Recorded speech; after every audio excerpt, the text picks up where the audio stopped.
Estimado profesor, en este video se desarrollará el tema de incidencia oblicua de ondas electromagnéticas planas con polarización transversal eléctrica en la interfase de dos medios dieléctricos.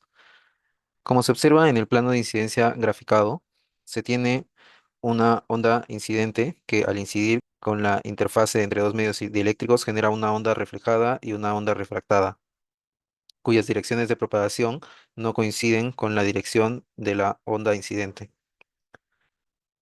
Asimismo, notamos que tanto la onda incidente, reflejada y refractada están caracterizadas por su vector de fase, que viene a ser beta 1 más para la onda incidente, beta 1 menos para la onda reflejada y beta 2 para la onda refractada.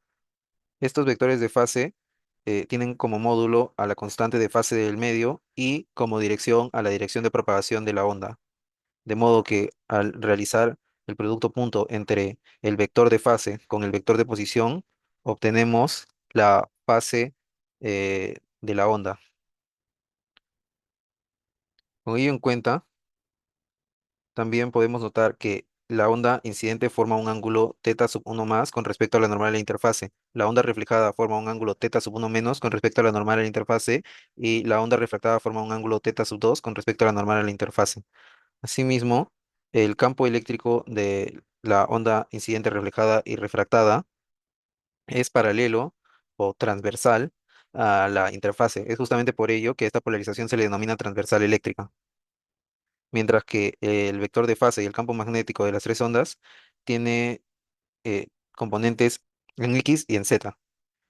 Eh, Asimismo, se han caracterizado los medios a través de sus índices de refracción, de modo que el medio uno tiene un índice de refracción N1 y el medio 2 tiene un índice de refracción N2. Asimismo, para el análisis se empleará el sistema de coordenadas mostrado en la gráfica, así como también se considerará que la interfase está ubicada en Z igual 0. Podemos notar, para poder plantear las expresiones para campo magnético y para el vector de fase, que podemos reubicar el ángulo de incidencia, reflexión y refracción, como se mostrará a continuación. Entre el vector de fase y y el eje Z positivo, se tiene un ángulo teta sub 1 más. Entre el vector de fase y el eje Z negativo se tiene un ángulo teta sub 1 menos, y entre el vector de fase de la onda refractada y el eje Z positivo se tiene un ángulo teta sub 2.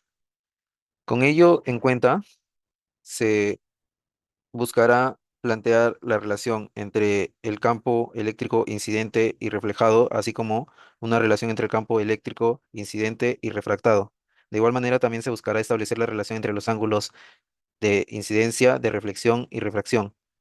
Para lograr este objetivo, se empezará planteando las expresiones para el vector de fase, así como las expresiones para el campo eléctrico y el campo magnético. En el caso del vector de fase, tenemos que el vector de fase de la onda incidente es igual a beta 1 por el vector unitario seno de teta 1 más, coma 0, coseno de teta 1 más, que puede ser expresado de manera simplificada como beta sub 1x más, coma 0, beta sub 1z más. De tal manera que si multiplicamos el vector de fase por el, el vector de posición, teniendo en cuenta que el vector de posición en el sistema de coordenadas especificado está dado por x, y, z, tendríamos que este producto es igual a beta sub 1x más por x más beta sub 1z más por z.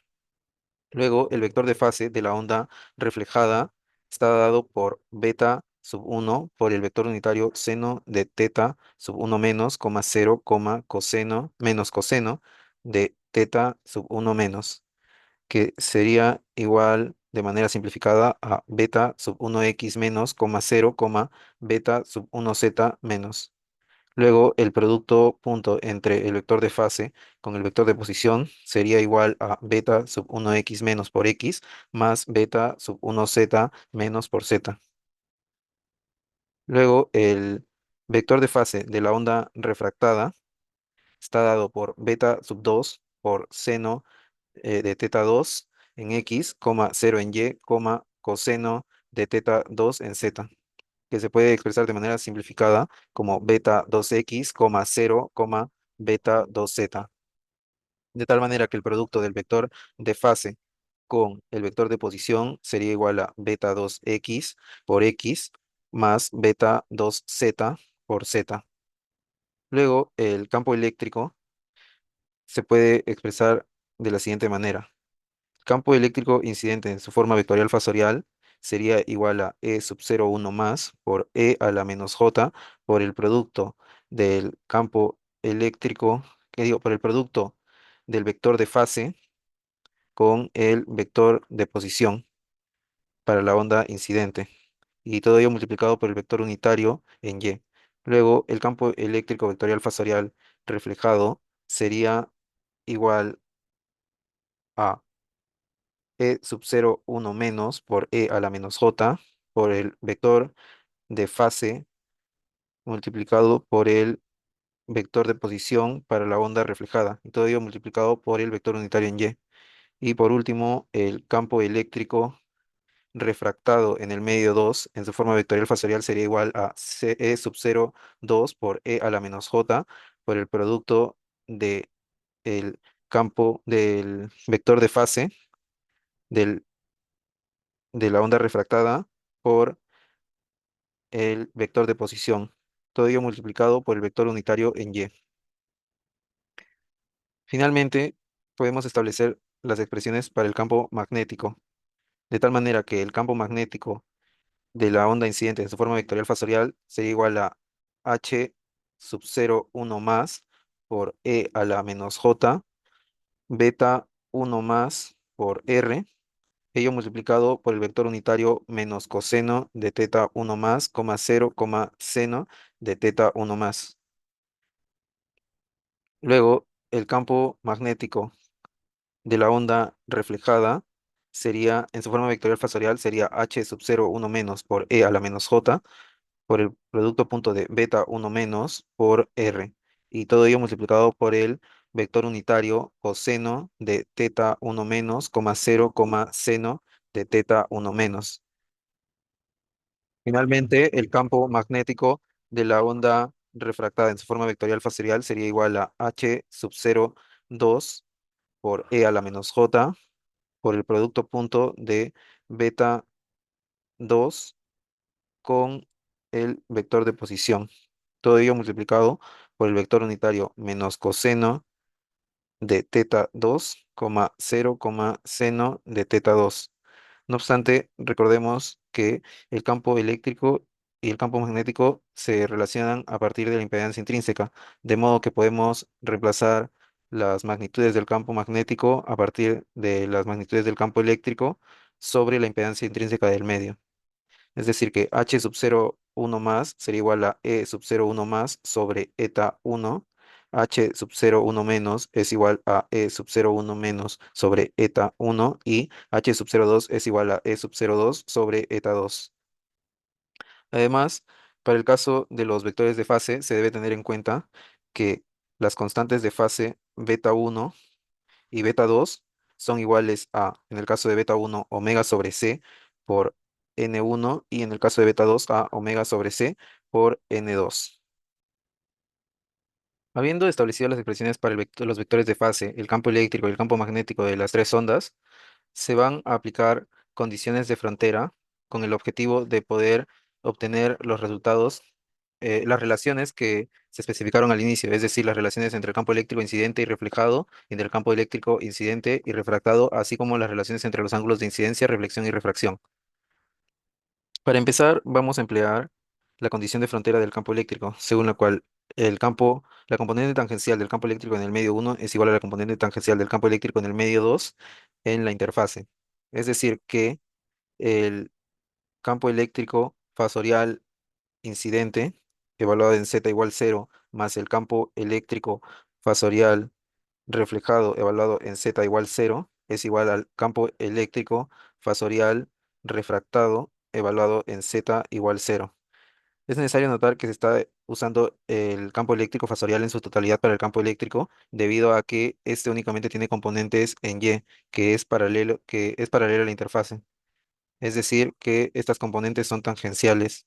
Por lo tanto, se puede, se pueden emplear directamente. Luego, evaluando en z igual 0, obtenemos que esta expresión es equivalente a E sub 0,1 más por E a la menos J, beta 1x más por x, más e sub 0, 1 menos por e a la menos j beta sub 1x menos por x.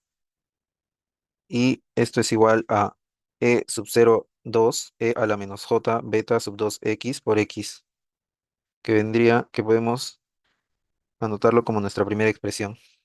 Notemos que la misma solución se debe mantener a lo largo de toda la interfase. No debe ser variable, sino que debe ser una solución única.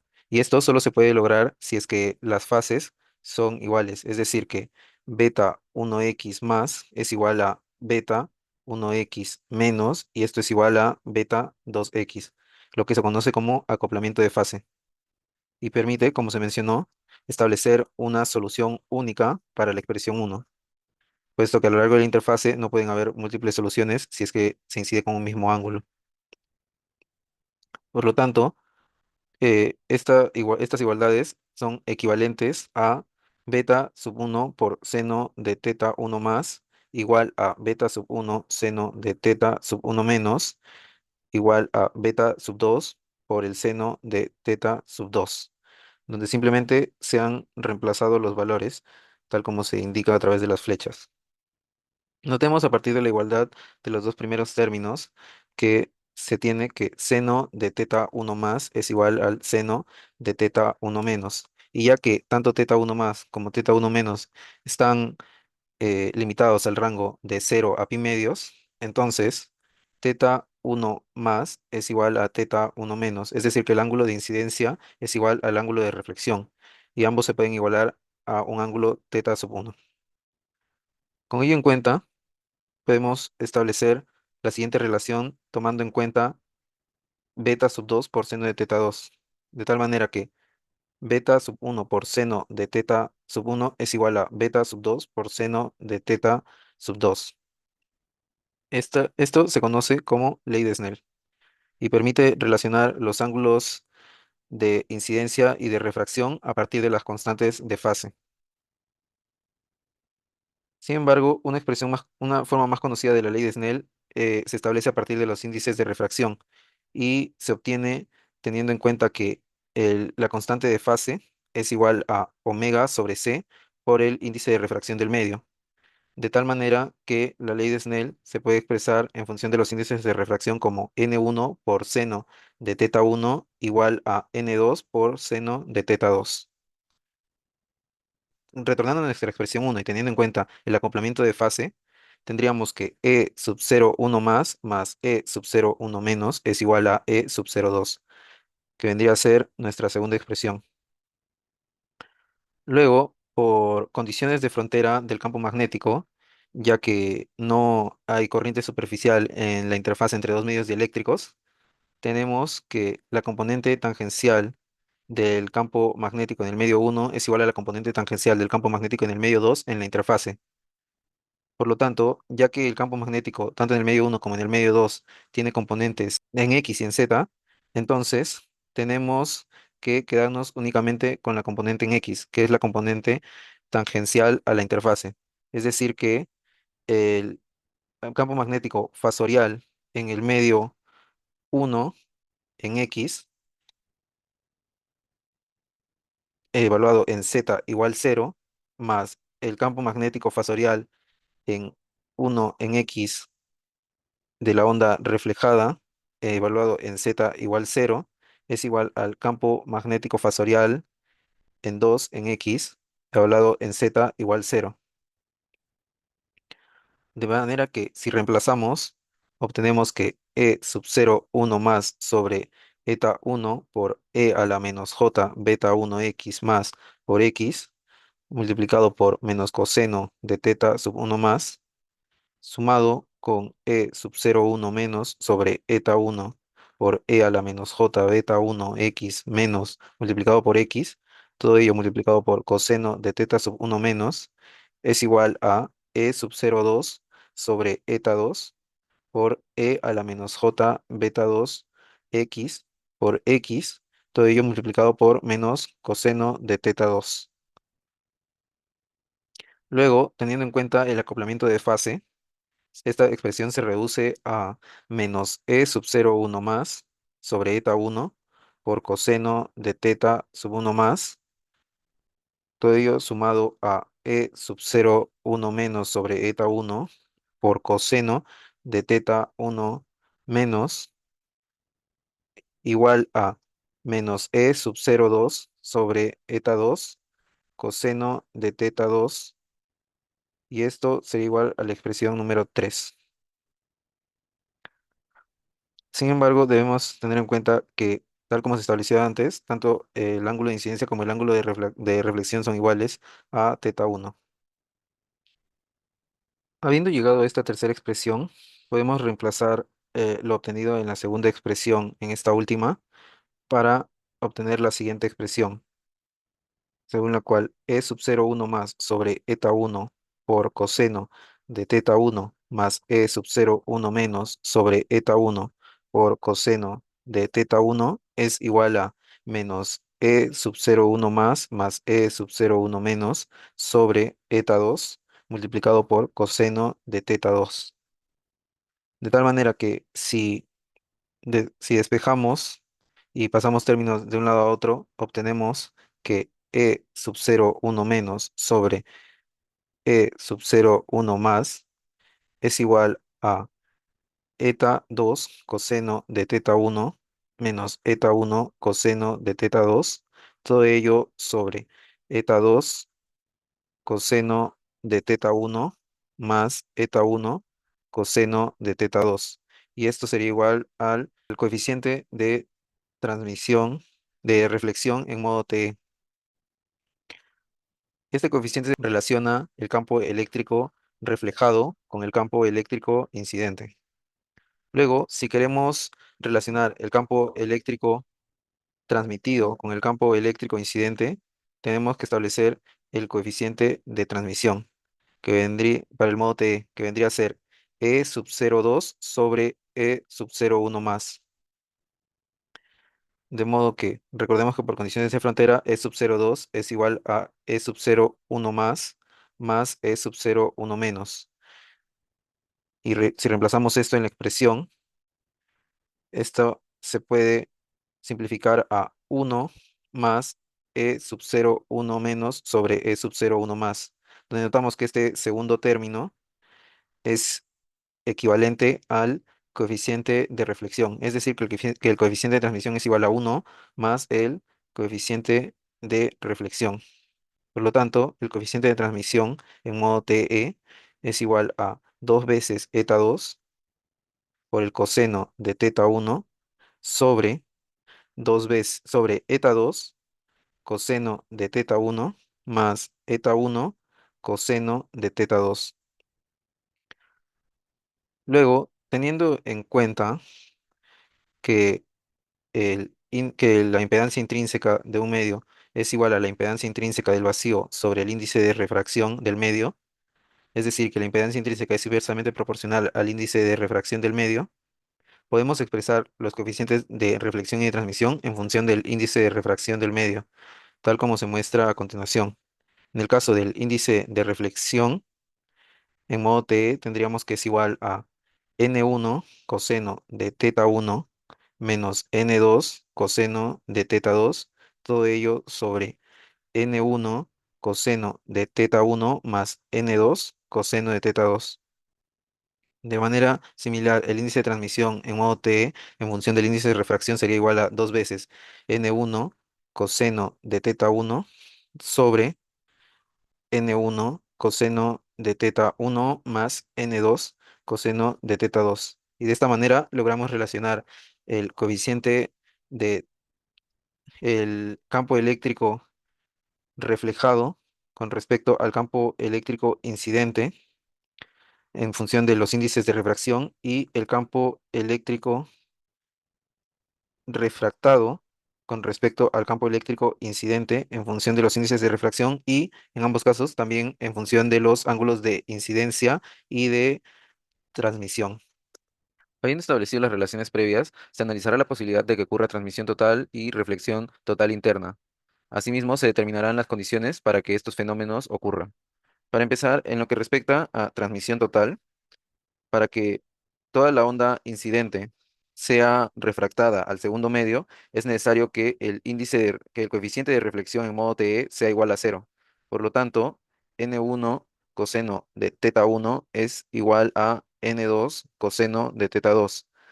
Y además debemos tener en cuenta que por la ley de Snell, n1 seno de teta 1 es igual a n2 seno de teta 2. En consecuencia, a partir de estas dos expresiones, tendríamos que la tangente de teta 1 es igual a la tangente de teta 2.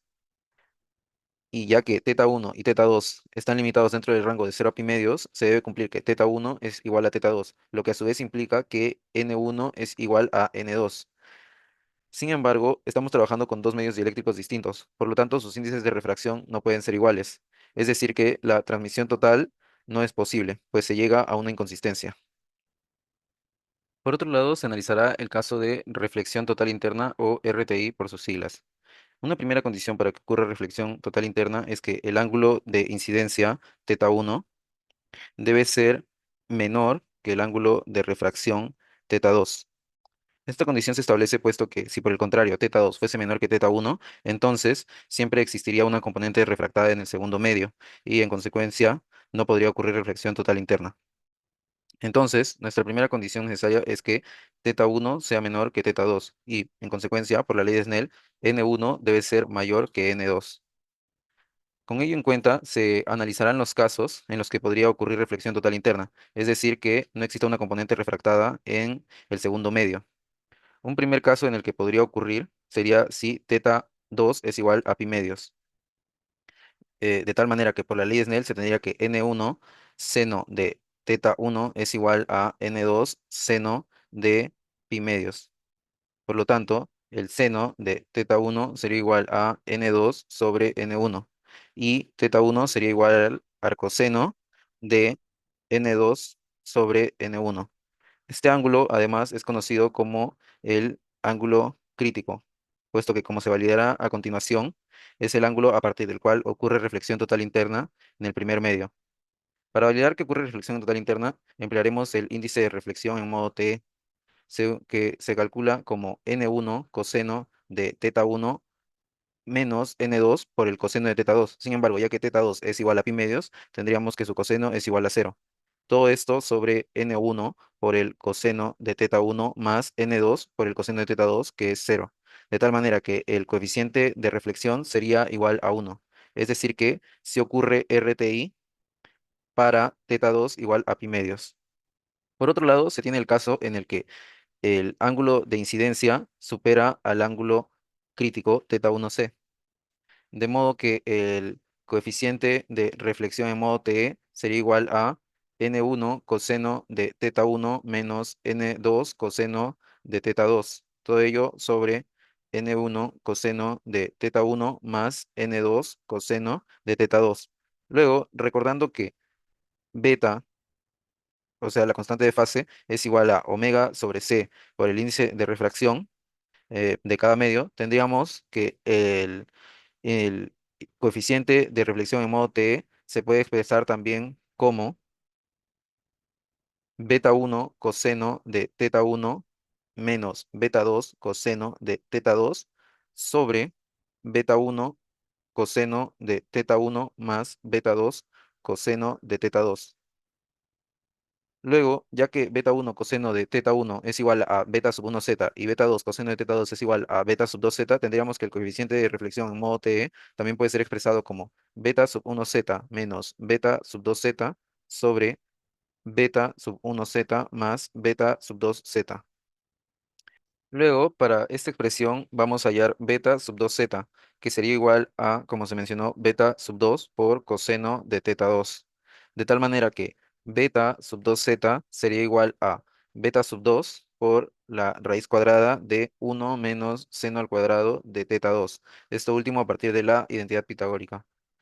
Luego, beta sub 2z sería igual a beta sub 2 por la raíz cuadrada de 1 menos n1 por el seno de teta 1 sobre n2, y esto al cuadrado. Este segundo término se obtiene debido a que por la ley de Snell el seno de teta 2 es igual a n1 seno de teta 1 sobre n2. De esta manera llegamos a que beta 2z es igual a beta 2 por la raíz cuadrada de 1 menos el seno de teta 1 sobre el seno de teta sub 1c. Esto debido a que el seno del ángulo crítico, como se obtuvo anteriormente, es igual a n2 sobre n1, y esto al cuadrado. Notemos que por la condición establecida al inicio, según la cual teta 1 es mayor a teta 1c, tendríamos que la división de seno de teta 1 sobre seno de teta 1c es mayor a 1. Por lo tanto, el número beta 2z sería un número imaginario puro, ya que estamos hallando la raíz de un número negativo. Es decir, que podemos expresar beta 2z como menos j beta 2 prima. El signo se debe a que, como se explicará a continuación, la onda no se puede ampliar, sino que únicamente se puede atenuar. Con esto en cuenta, el índice de reflexión en modo TE sería igual a beta 1z más j beta 2 prima sobre beta 1z menos j beta 2 prima, lo que sería igual a el módulo de una constante a por e a la más j phi sobre el módulo de una constante a por e a la menos j phi. Y esto sería igual a 1 por e a la j 2 phi. De manera que el coeficiente de reflexión en su módulo sería igual a 1. Es decir, que sí ocurriría reflexión total interna. Y el ángulo 2 phi únicamente nos indicaría el desfase entre la onda incidente y reflejada en el primer medio. Por lo tanto, para todo ángulo de incidencia mayor o igual al ángulo crítico, ocurre RTI.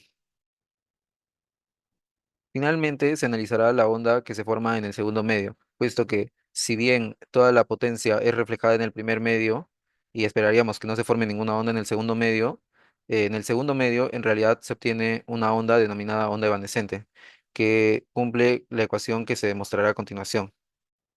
Para empezar, en el segundo medio tendríamos que la expresión vectorial fasorial para el campo eléctrico es igual a E sub 0,2 por E a la menos J por beta 2x por x más beta 2z por z, todo ello multiplicado por el vector unitario en Y. Luego, si reemplazamos el valor de beta 2z que habíamos obtenido, que era igual a menos j por beta 2 prima, obtendríamos que la expresión vectorial fasorial para el campo eléctrico en el medio 2 es igual a e sub 0,2 por e a la menos j beta 2x por x multiplicado por e a la menos j por menos j beta 2 prima por z. Todo ello multiplicado por el vector unitario en y. De esta manera, la expresión vectorial fasorial quedaría como e sub 0,2 por e a la menos j beta 2x por x por e a la menos beta 2 prima por z, todo ello en y. Notemos que en este caso se obtiene un exponente real cuyo valor es negativo debido al signo menos.